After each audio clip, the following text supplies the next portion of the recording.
Assalamualaikum warahmatullahi wabarakatuh. Selamat datang di mata kuliah pembelajaran Bahasa Indonesia MISD pertemuan ke-6. Hari ini kita akan membahas tentang keterampilan berbahasa produktif dalam pembelajaran di MISD, pembelajaran Bahasa Indonesia. Apa yang kita pelajari? Nah, di sini dulu sebelumnya kita sudah mempelajari tentang hakikat pembelajaran bahasa Indonesia, kemudian pemerolehan bahasa, prinsip pembelajaran bahasa Indonesia, keterampilan berbahasa reseptif di minggu lalu, dan hari ini kita belajar tentang keterampilan berbahasa produktif. Oke. Pernahkah kalian menjumpai kondisi berikut ini? Yang pertama, siswa malu berbicara, kemudian siswa kesulitan presentasi, dan siswa kesulitan menulis. Kira-kira kenapa ya bisa terjadi? Akan kita bahas di pertemuan kali ini. Tujuan pembelajaran pada hari ini ada 4. Yang pertama, menganalisis hakikat dan perkembangan keterampilan berbahasa produktif pada anak MISD, kemudian menganalisis pembelajaran keterampilan berbahasa produktif itu tadi, kemudian menganalisis kesesuaian strategi, metode, teknik dalam pembelajaran bahasa Indonesia, dan yang keempat, menentukan rekomendasi strategi apa yang tepat dalam pembelajaran yang sesuai dengan karakteristik peserta didik. Jenis-jenis keterampilan berbahasa produktif itu ada 3. Sebelumnya, keterampilan berbahasa itu selalu difokuskan pada 4 hal, yaitu keterampilan berbahasa membaca, menulis, kemudian berbicara dan menyimak. Tapi dalam kurikulum Merdeka ini sudah dipecah lagi. Jadi berbicara itu ada keterampilan berbicara sendiri dan keterampilan mempresentasikan. Maka dari itu keterampilan berbahasa produktif ini dibagi menjadi 3. Yang pertama menulis, berbicara, dan mempresentasikan. Langsung saja, yang pertama yaitu menulis. Hakikat menulis adalah menuangkan ide atau gagasan ke dalam bahasa tulisan, dalam bentuk tulis. Menulis sendiri itu dibagi menjadi 2, yaitu menulis permulaan dan menulis lanjut. Menulis permulaan itu ada di kelas 1-2. Itu mereka proses menghasilkan lambang bunyi dalam bentuk tulisan. Di sini kita melatih mereka untuk memegang alat tulis, menarik garis, menulis huruf, suku kata, dan kalimat sederhana. Sedangkan menulis lanjut di sini adalah proses mengemukakan ide atau gagasan dalam bahasa tulis. Di sini mereka sudah mulai menulis kalimat sesuai gambar, menulis paragraf sederhana, menulis karangan dengan bantuan berbagai media. Tahapan menulis itu ada 3. Yang pertama adalah pemerolehan ide, kemudian mengolah ide itu tadi, dan memproduksi ide. Tujuan pembelajaran menulis itu secara umum ada 3, yaitu menumbuhkan kecintaan menulis pada diri siswa, kemudian mengembangkan kemampuan siswa dalam menulis, dan membina kreativitas siswa untuk menulis. Perkembangan menulis pada anak siswa SDMI itu dimulai dari menggambar. Makanya ketika TK pun anak-anak itu diminta untuk belajar menggambar, mewarnai, mencoret-coret, itu untuk melatih otot tangan mereka. Ketika mereka sudah bisa mengontrol pergerakan tangan mereka, mereka baru masuk ke tahap menulis huruf, kemudian suku kata, menulis kata, dan dilanjutkan dengan menulis kalimat. Pembelajaran menulis di MISD itu materinya terbagi menjadi 2, yaitu di kelas rendah dan kelas tinggi. Kalau di kelas rendah, seperti yang saya sampaikan tadi, mereka dibiasakan untuk menulis dengan sikap yang benar. Bukunya bagaimana, posisinya seperti apa. Kemudian mereka dilatih membuat garis putus-putus, garis lengkung, garis pembentuk lingkaran, dan lain sebagainya. Kemudian siswa juga dilatih untuk menulis huruf alfabet, kemudian merangkainya menjadi kata-kata, dan nanti akan disusun menjadi kalimat sederhana. Sedangkan di kelas tinggi materi menulis itu mereka sudah dilatih membuat kalimat, paragraf, menyusun wacana lebih dalam lagi. Lanjut ke metode pembelajaran menulis. Metode pembelajaran menulis di kelas rendah itu ada menjiplak, kemudian membaca menulis permulaan atau MMP, kemudian bisa menggunakan menulis halus agar mereka tahu tinggi rendahnya setiap huruf itu seperti apa. Itu menggunakan menulis halus agar tulisannya rapi. Kemudian juga menyalin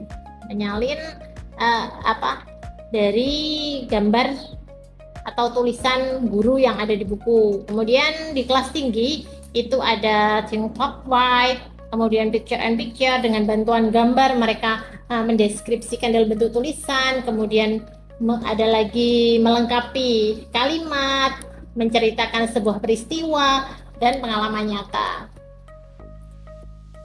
Selanjutnya keterampilan berbahasa produktif yang kedua, yaitu berbicara. Berbicara, kalau tadi menulis menuangkan gagasan dalam bentuk tulisan, kalau berbicara menuangkan atau menyampaikan pesan kepada orang lain dengan bahasa lisan. Berbicara di sini dalam pembelajaran bahasa itu kegiatan berbicara dalam rangka memperoleh dan menyampaikan pengetahuan dalam rangka mempraktekkan keterampilan berbahasa. Tahapan kegiatan berbicara itu seperti siklus. Yang pertama yaitu persiapan. Mereka menentukan tujuan berbicara, mengumpulkan bahannya, kemudian menyusun kerangka, terus melakukan latihan-latihan. Nah, kemudian masuk ke tahap yang kedua yaitu pelaksanaan. Pelaksanaan itu di situ bagaimana membuka pembicaraan, menyampaikan pesan kita, merespon pesan orang lain, kemudian menutup suatu pembicaraan. Kemudian setelah pelaksanaan kegiatan berbicara itu masuk ke dalam tahap evaluasi, yaitu mendengarkan kembali kegiatan berbicara dan meminta masukan. Di sini bisa dari teman, bisa dari guru. Mereka dapat mengevaluasi apa kelebihan dan kekurangan saat mereka berbicara itu tadi. Selanjutnya tujuan berbicara. Tujuan berbicara di sini ini ada beberapa tujuan. Yang pertama yaitu informatif. Informatif itu berbicara dengan tujuan memberi informasi, memberi pengetahuan atau fakta kepada pendengar. Kemudian yang kedua adalah tujuan rekreatif. Tujuan rekreatif di sini dalam hal berbicara untuk memberi hiburan, menciptakan suasana yang menyenangkan, seperti itu. Kemudian yang ketiga adalah persuasif. Persuasif di sini dalam rangka untuk mempengaruhi, meyakinkan orang lain agar menerima gagasan kita. Terus yang keempat adalah argumentatif. Argumentatif itu berbicara untuk mengemukakan pendapat disertai dengan alasan yang logis guna mempertahankan pendapat kita atau menolak pendapat orang lain. Itu tujuan argumentatif. Ini tujuan berbicara. Ini adalah tujuan pembelajaran berbicara. Kalau tadi tujuan berbicara, sekarang tujuan. Kenapa sih ada pembelajaran berbicara? Nah, ini tujuannya yang pertama, mampu agar siswa itu dapat berkomunikasi secara efektif, gitu, menyampaikan pesan mereka. Kemudian yang kedua, selain menyampaikan pesan, mereka juga dapat mendengarkan secara aktif respon dari orang lain. Yang ketiga, mereka mampu menyusun dan menyampaikan ide. Yang keempat, mampu berinteraksi secara sopan dan santun. Ini perlu ditekankan kepada siswa-siswa bahwa kita berbicara tidak hanya asal berbicara, tapi harus tetap sopan, santun, dan yang tak kalah penting adalah sesuai dengan konteks. Jadi yang kelima ini adalah mampu menggunakan bahasa sesuai dengan konteks. Mampu menggunakan pilihan kata, intonasi, gaya berbicara yang tepat sesuai dengan situasi pembicaraan saat itu. Nah, secara khusus, ini tujuan berbicara, pembelajaran berbicara juga dibagi menjadi dua, yaitu untuk kelas rendah itu mereka dilatih untuk mengucapkan dengan jelas, dengan tepat, kemudian mampu berbicara dengan percaya diri, mampu menyampaikan apa yang ada di pikiran mereka, dan mampu menggunakan bahasa lisan yang santun, seperti slide sebelumnya. Kemudian tujuan pembelajaran berbicara di kelas tinggi itu Satu, siswa mampu menyampaikan gagasan secara runtut. Kemudian yang kedua, berkomunikasi lisan secara efektif. Yang ketiga, mampu menanggapi pembicaraan orang lain dengan sikap santun. Dan yang keempat, mampu menggunakan kosakata dan struktur bahasa yang tepat sesuai dengan konteks. Strategi pembelajaran berbicara. Yang pertama, kita harus menciptakan pembelajaran yang dengan suasana yang menyenangkan supaya mereka tidak tegang dan tidak takut untuk berbicara. Yang kedua, memberikan kesempatan kepada setiap siswa untuk berlatih berbicara. Jadi, pastikan setiap siswa memiliki kesempatan yang sama untuk berlatih berbicara dalam kelas. Kemudian memberikan penghargaan. Di sini penghargaan tidak harus bersifat fisik ya. Bisa dengan pujian, dengan tepukan bahu dan lain sebagainya, itu sudah bentuk penghargaan. Itu dapat meningkatkan motivasi mereka, rasa percaya diri mereka. Yang keempat, materi dan bahan ajar harus sesuai dan menumbuhkan inovasi. Bisa berupa gambar, video, tidak harus dalam bentuk tulisan saja gitu ya. Terus yang terakhir, strategi yang digunakan harus sesuai dengan karakteristik siswa SDMI. Mereka suka bermain, kita buat game. Mereka suka berkelompok, kita ajak mereka berkelompok dan lain sebagainya. Metode pembelajaran berbicara ini ada di kelas rendah dan kelas tinggi. Di kelas rendah kita bisa menggunakan bercakap-cakap, kemudian bermain peran, bercerita dengan gambar, dengan stimulus gambar. Mereka diminta bercerita, kemudian berbincang-bincang tentang suatu kegiatan yang mereka lakukan, contoh liburan ngapain dan lain sebagainya. Itu sudah bisa dilakukan di kelas rendah. Kemudian mengulang ucap agar pelafalan mereka jelas, mereka mengulang apa yang dikatakan oleh guru. Nah, di kelas tinggi itu bisa menggunakan diskusi kelompok, kemudian presentasi sederhana yang akan kita bahas nanti di keterampilan mempresentasikan. Kemudian bisa juga dengan debat. Debat itu bisa dilakukan di kelas tinggi. Contoh, memperdebatkan tentang membawa bekal dari rumah atau makan di kantin. Nah, itu hal-hal sederhana, tema sederhana yang bisa dibahas dalam perdebatan. Jadi, kita kemas dalam sebuah debat. Kemudian wawancara teman, guru, kemudian bisa wawancara ke perpustakaan, itu melatih mereka untuk berbicara dengan orang lain. Dan yang kelima adalah bercerita dan berpidato. Ini yang terakhir, hakikat mempresentasikan. Jadi keterampilan tadi sudah berbicara dan menulis, sekarang mempresentasikan. Mempresentasikan itu apa sih? Mempresentasikan adalah kegiatan menyampaikan ide atau informasi secara lisan di depan orang lain dengan tujuan untuk menginformasikan pengetahuan, kemudian mempengaruhi pendapat atau sikap audiens, kemudian meyakinkan audiens terhadap gagasan kita, argumentasi ya. Kemudian melatih keberanian, kepercayaan diri, dan keterampilan berkomunikasi. Tahapan mempresentasikan itu ada 5. Yang pertama, persiapan. Ditentukan dulu topiknya, kemudian menyusun kerangkanya, kemudian pelaksanaan. Pelaksanaan di sini adalah menyampaikan materi dengan bahasa yang jelas, sistematis, dan menarik, didukung dengan media. Kemudian interaksi. Interaksi ini proses setelah mereka presentasi, nanti akan ada proses tanya jawab dengan audiens. Nah, itu tahap interaksi. Penegasan itu tahap mengambil poin-poin penting atau kesimpulan terkait dengan presentasi di siswa. Kemudian evaluasi, menilai proses dan hasil presentasi untuk perbaikan mereka di presentasi mendatang. Selanjutnya, tujuan pembelajaran mempresentasikan. Di sini di kelas rendah dan tinggi. Di kelas rendah, mereka menyampaikan ide secara lisan, kemudian menyampaikan informasi dengan bahasa yang mudah dipahami. Kemudian siswa juga berinteraksi dengan audiens secara sederhana, dan yang tidak kalah penting adalah siswa memiliki rasa percaya diri saat mempresentasikan. Dan untuk di kelas tinggi, mereka diminta untuk menyampaikan ide, informasi, gagasan secara jelas, runtut, logis, sistematis, seperti itu. Kemudian mereka juga dapat berinteraksi dengan audiens melalui tanya jawab dan diskusi secara efektif. Dan yang terakhir, siswa memiliki rasa percaya diri, keberanian, keterampilan komunikasi yang baik dalam hal mempresentasikan.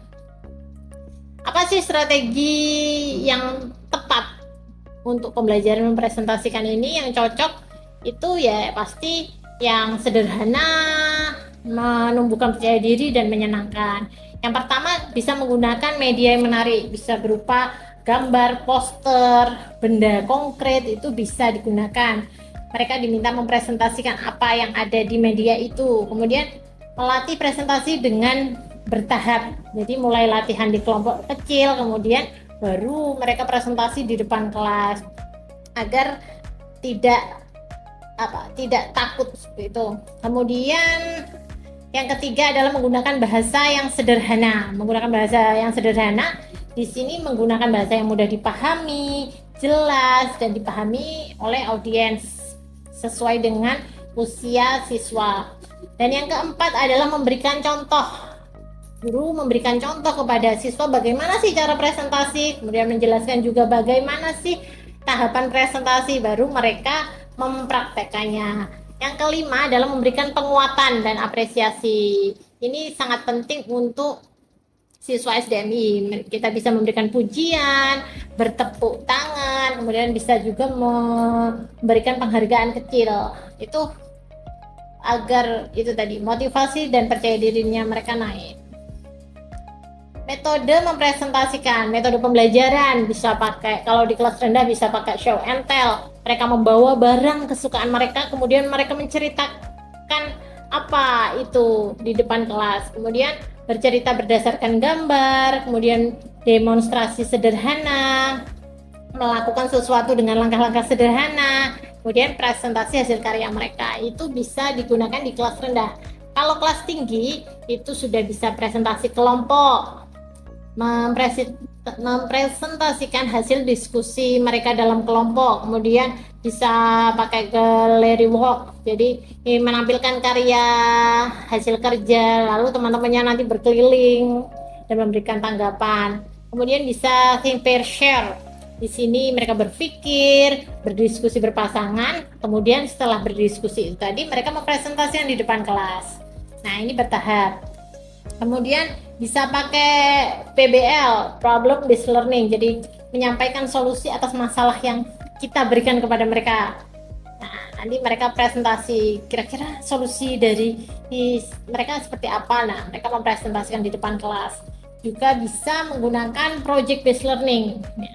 Ini mereka menyampaikan atau mempresentasikan bagaimana sih tahapan-tahapan, bagaimana mereka menyelesaikan proyek itu. Nah, itu bisa di kelas tinggi. Kalau di kelas rendah masih kesulitan. Oke, ini perbandingan ketiga keterampilan yang kita bahas tadi. Ya, kalau menulis fokus utamanya dalam menyampaikan gagasan dalam bentuk tulisan. Ini sudah saya kira tidak membingungkan. Kemudian berbicara, ini menyampaikan ide, informasi secara lisan. Kalau mempresentasikan itu dengan dukungan media. Tujuannya apa sih? Kalau menulis itu ya memberikan informasi secara lengkap, jelas, terstruktur. Kalau berbicara itu berkomunikasi secara langsung, tatap muka, interaktif, efektif, seperti itu. Kalau mempresentasikan mempengaruhi. Tujuannya itu mempengaruhi, meyakinkan, memberikan pemahaman. Itu tujuan dari presentasi. Terus dari segi proses itu sudah beda ya tadi ya. Kalau menulis itu ada merencanakan, menulis, merevisi. Kalau berbicara merencanakan, mengucapkan, merespon, merefleksi. Kalau mempresentasikan mulai dari persiapan, kemudian penyampaian, tanya jawab, penegasan, evaluasi. Audiensnya juga beda. Kalau menulis audiensnya itu ya pembaca. Kalau berbicara pendengar yang kita ajak berbicara langsung memberikan respon. Sedangkan audiens di mempresentasikan itu adalah pendengar yang kemudian pada sesi tanya jawab itu bisa memberikan tanggapan terkait hasil presentasi kita. Kemudian hasilnya, kalau menulis itu teks tulisan, Kalau berbicara pesan lisan yang dipahami oleh pendengar, kalau mempresentasikan pemahaman, persuasi, kemudian tindakan yang sesuai dengan presentasi. Nah, itu materi dari saya. Kemudian kalian bisa mengakses web interaktif pembelajaran berbicara produktif. Di sana ada juga materinya, kemudian ada kuis game terkait pembelajaran berbicara, dan di sana juga ada lab pembelajaran berbahasa produktif. Di situ kalian bisa mengotak-atik kalau kelas berapa, pakai metode apa, karakter siswanya seperti ini, cocok atau tidak, dan lain sebagainya. Kalian bisa explore di web interaktif ini. Kalian bisa scan barcode yang ada di layar ya. Oke, saya kira untuk materi pembelajaran berbahasa produktif sudah cukup. Sekian, terima kasih. Semoga bermanfaat. Wassalamualaikum warahmatullahi wabarakatuh.